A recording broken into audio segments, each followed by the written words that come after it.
নমস্কার, নতুন ভিডিওতে আপনাদের সকলকে স্বাগত। তা আগামী ৭ তারিখ হতে চলেছে অগ্নিপরীক্ষা। একদিকে রয়েছে জিৎ এবং আরেকদিকে রয়েছে আমাদের মিস্টার ইন্ডাস্ট্রি প্রসেনজিৎ চট্টোপাধ্যায়। তা প্রথমত বলে রাখি, আপনাদের সামনে এই বিষয়টা নিয়ে একটা আলোচনা রাখার চেষ্টা করব। আপনারা আপনাদের মতামত সঠিক যেটা হবে সেটাই জানাবেন। দেখুন, রিসেন্ট টাইমে আমরা সকলেই জানি জিৎদার যে কোনো প্রজেক্টে হাত দিচ্ছে না কেন, সেই প্রজেক্টটা কিন্তু সেরকমভাবে সাকসেসফুল হতে পারছে না।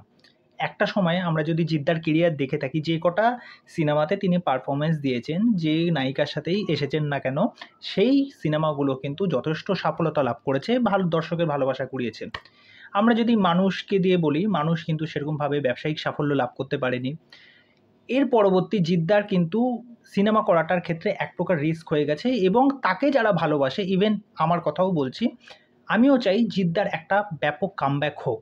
এইবার যদি বলে রাখি, বুমেরাং জবের থেকে এইটার পোস্টার বলুন বা এটার লুকস বলুন বা এটার গান বলুন বা টিজার যাই বলুন না কেন, যেইগুলো এসেছে সেইগুলো নিয়ে কিন্তু মানুষ প্রচণ্ড এক্সাইটেড।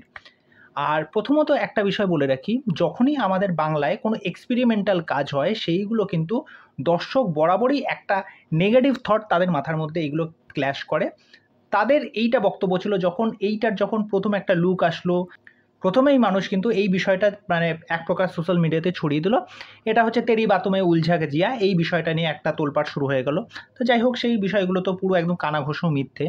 তা এরপর যখন এটা টিজার আসলো, তখন কিন্তু আমরা দেখলাম যে হ্যাঁ, এই কাজটার মধ্যে যথেষ্ট পোটেনশিয়াল আছে। কেননা এখানে ভিএফএক্সের কাজ বলুন বা জিদ্দার লুকসটা বলুন, রুক্মিণীকে যেরকমভাবে প্রেজেন্ট করা হয়েছে, এত কম বাজেটের মধ্যে কিভাবে এটাকে এক্সিকিউট করা, সেটার মধ্যে কিন্তু যথেষ্ট কিন্তু সাহস লাগে এবং সৌভিক কুণ্ডু সেটা করিয়ে দেখিয়েছে।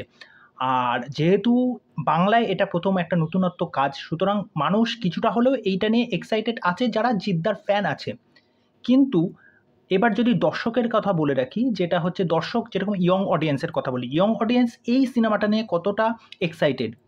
ইয়ং অডিয়েন্স কিছু সংখ্যক মানুষ আছে এই সিনেমাটাকে নিয়ে এক্সাইটেড। যদি বলে রাখি যে বয়োজ্যেষ্ঠ অডিয়েন্স যারা আছে, মোটামুটি ধরে রাখুন 40-এর পর থেকে শুরু করে, তারা কি এই সিনেমাটা দেখার জন্য ততটা এক্সাইটেড হবে? তা এইটা কিন্তু বুমেরাংয়ের ক্ষেত্রে কিন্তু একটা নেগেটিভ পয়েন্ট আমার পার্সোনালি মনে হচ্ছে। এবার চলে আসি প্রসেনজিৎ চট্টোপাধ্যায়। দেখুন, প্রসেনজিৎ চট্টোপাধ্যায়কে নিয়ে আলাদা করে কি বলবো? আপনারা শেষ পাতা যারা দেখেছেন, দেখবেন তার পারফরমেন্স কী লেভেলের ছিল। শেষ পাতা থেকে তিনি মনোনীত হয়েছেন, অ্যাওয়ার্ড পেয়েছেন। তারপরে যদি বলে রাখি, দশম অবতারে কী পারফরমেন্স ছিল। আর যখনই তিনি কৌশিক গাঙ্গুলি এরকম একজন পরিচালকের সাথে এসেছেন, তখনই সেই কাজগুলো কিন্তু দর্শক ভরে ভরে প্রশংসা করেছে। এবার এখানে প্লাস পয়েন্ট হচ্ছে, একদিকে হচ্ছে কৌশিক গাঙ্গুলি, আরেকদিকে প্লাস পয়েন্ট হচ্ছে এই ঋতুপর্ণা এবং প্রসেনজিৎ চট্টোপাধ্যায়ের জুটি। এবার প্রসেনজিৎ এবং ঋতুপর্ণা জুটি যখনই স্ক্রিনে এসেছে, সেটা কিন্তু ব্লকবাস্টার। এবারও এই জুটিটা কিছু একটা কামাল করে দেখাবে। আর এইটার যে গানটা, যেটা শ্রেয়া ঘোষাল গেয়েছে, সেই গানটাও কিন্তু সকল প্রশংসা করেছে, সকলের ভালো লেগেছে। আর শ্রেয়া ঘোষালকে নিয়ে তো কোনো কথাই নেই।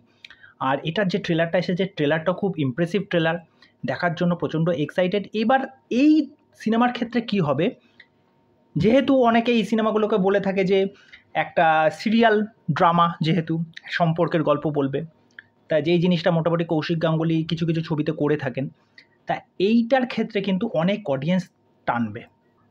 তাহলে দেখা যাচ্ছে প্রসেনজিৎ এবং জিৎ পাশাপাশি রেখে যদি দাঁড়িপাল্লায় ওজন করা হয়, প্রসেনজিতের পাল্লা কিছুটা হলেও কিন্তু ভারী। এবার যদি সামহাও কারণে যদি বুমেরাং ক্লিক করে যায়, তাহলে তো সেটা জবরদস্ত হয়ে যাবে। তা এই বিষয়ে আপনাদের কি মতামত, সেটা অবশ্যই আমাকে কমেন্ট করে জানাবেন। তো চলুন, আজকের ভিডিও এখানেই শেষ করছি। আর চ্যানেলে এসে আমার চ্যানেলটাকে সাবস্ক্রাইব করে দিয়ে এইভাবে আমার সাথে থাকবেন, পাশে থাকবেন, ভালোবাসা দেবেন, বাংলা সিনেমাকে সাপোর্ট করবেন, বাংলা সিনেমা পাশে থাকবেন, আরও বেশি বেশি করে সিনেমা দেখুন, ভালো থাকুন। নমস্কার।